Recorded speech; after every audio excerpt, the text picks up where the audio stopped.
Hi guys! Welcome to our vlog. Today we are going to talk about multimedia and ICT and why they are important in our daily lives. In today's modern world, technology is very important role in our daily lives. First, let's talk about multimedia. Multimedia is the combination of different types of media, such as text, picture, audio, and video, and animation to present information. It makes communication more interesting and makes easier to understand.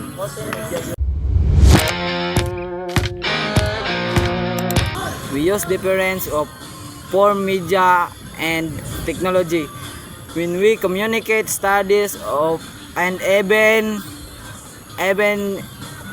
entertain our daily life. For example, when we watch YouTube video plays, online games, or see a PowerPoint presentation with sounds and image that is the multimedia installed for just plain text. Multimedia use many elements to make learning or more image.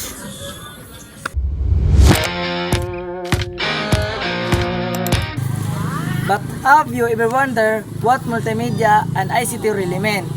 Now let's go move on ICT. ICT stands for Information and Communication Technology. It refers to the tools and technologies we use to communicate and share the information.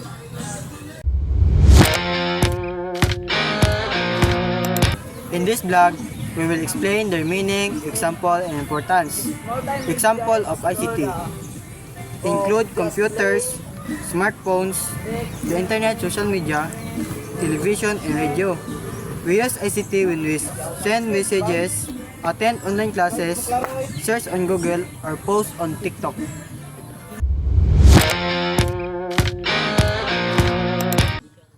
So stay with us as we learn more about multimedia and ICT.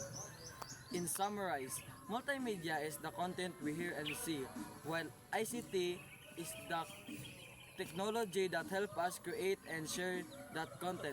Both are important in today's modern world because they help us communicate, learn, and work efficiently.